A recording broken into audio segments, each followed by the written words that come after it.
এটা কি আমি পারবো? এটা দ্বারা আমার সম্ভব না, দেখি পারি কিনা। ও হ্যাঁ, ঠিক আছে, পেরেছি আমি। আমার বিশ্বাস হচ্ছিল না যেটা আমি পারবো কখনোই। আপনাকে বাড়ি কই? সো হোয়াটসঅ্যাপ গাইস, আজকের মূলত গ্রামে একটু ঘুরবো, নদীতে ঘুরবো। আসলে অনেক দিন পরে সময় পেলাম।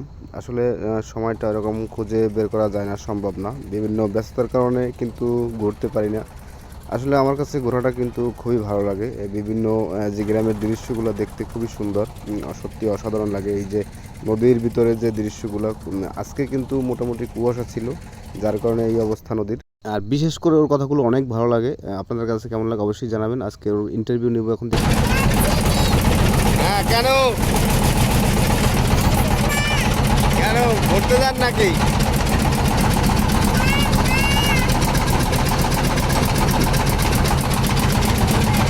আপনাকে বাড়ি কই? না না, বাড়ি কোথায়? নলছিরি। যান কই? ভুবত বইনকে বাড়ি? ও, এই আপনি যান কই? হ্যাঁ, আপনি কোথায় যান? তো গাইস, মেশিনের যে শব্দ ছিল, শব্দের কারণে ওইভাবে ক্লিয়ার কথা শোনাচ্ছিল না। আর এই জন্য আমি খুবই দুঃখিত। আসলে গ্রামের বাড়ি কিন্তু ট্রলারে ঘুরতে গেলে মেশিনের শব্দ একটু উপভোগ করা লাগে। এই একটা মানে অসুবিধা, আর কিছুই নয়। কিন্তু নদীতে কিন্তু ট্রলারে করে ঘুরতে অনেক মজা। তো ভিডিওটা শেষ পর্যন্ত দেখলে হয়তো বা আপনাদের কাছে ভালো লাগবে। আর আমি আছি পিচ্চির পাশে, পিচ্চির সাথে একটু গল্প করতেছি। তো শীত কিন্তু শেষের দিকে, আজকে মোটামুটি কুয়াশা ছিল। কোথায় যাইতেছেন আপনি? বরিশাল। হ্যাঁ, কোথায়?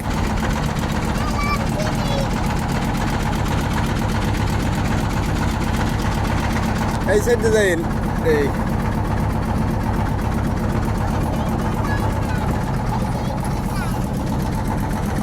তাই?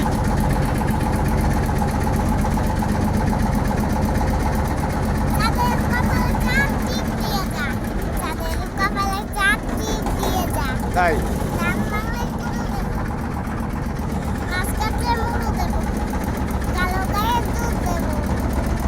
দুধ খাবার বাটি দেবো।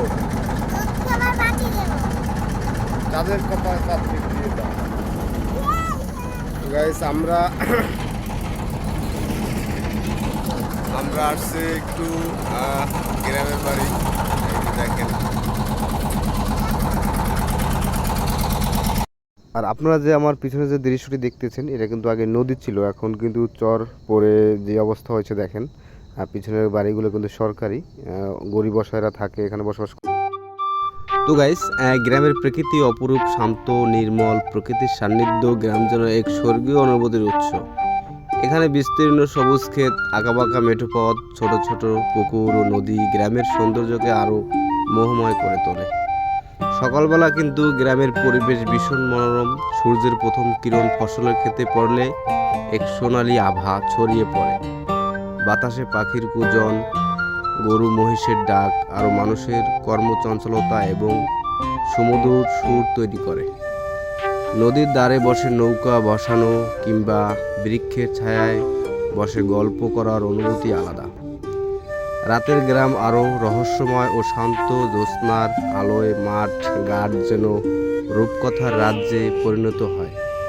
ঝিকি পোকার ডাক, দূরের বাঁশবনের শো শো শব্দ গ্রাম্য প্রকৃতির এক অনন্য সৌন্দর্য প্রকাশ করে।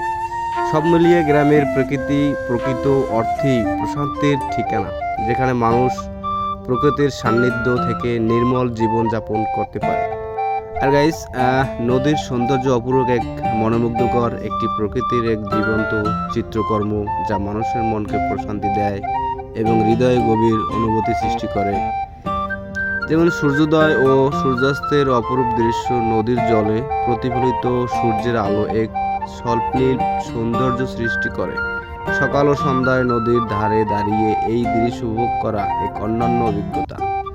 চারপাশে প্রাকৃতিক দৃশ্য, নদীর তীর ঘেঁষে দাঁড়িয়ে থাকা সবুজ বৃক্ষরাজি, ফুল, পাখি এবং বিস্তীর্ণ প্রান্তর নদীর সৌন্দর্যকে আরও বর্ধিত করে। তো গাইস এই পাশ হচ্ছে জালকাঠির ভিতরে পড়ছে, আর ওই আপনার পিছনে যে দেখতে পাচ্ছেন এই যে এরিয়াটা হচ্ছে স্বাগতম নলছিটি পৌরসভা, মানে ওই যে এই যে কালভার্ট আছে, এই কালভার্টের পরে কিন্তু ওই সাইডে হচ্ছে নলছিটির ভিতরে। আর এটা হচ্ছে এই সাইড হচ্ছে জালকাঠি এরিয়া। এই যে এই সাইড, এই যে কালভার্ট, আমরা এখন কালভার্টের উপরে দাঁড়িয়ে আছি মাঝ বরাবর। তো গাইস আজকের ভিডিওটা শেষ করলাম এই পর্যন্তই। যারা এতক্ষণ সাথে ছিলেন, আমাদের পাশে ছিলেন, তাদেরকে অসংখ্য ধন্যবাদ। আর আমি এই চ্যানেলে প্রতিনিয়ত ব্লগ ভিডিও আপলোড দিব। যারা আমার সাবস্ক্রাইবাররা আছেন আমাকে ভুলে যাবেন না, আমাকে সবসময় পাশে রাখবেন আপনাদের। আমি আপনাদের সুন্দর সুন্দর ভিডিও দেওয়ার চেষ্টা করব ইনশাল্লাহ। তো এতক্ষণ সাথে থাকার জন্য অসংখ্য ধন্যবাদ। যারা নতুন আছেন অবশ্যই আমার এই চ্যানেলটি সাবস্ক্রাইব করে পাশে থাকবেন। আমি আপনাদের সবসময় সুন্দর ভিডিও দেওয়ার চেষ্টা করব। তো ভালো থাকবেন, সুস্থ থাকবেন। আসসালামু আলাইকুম রহমতুল্লাহ।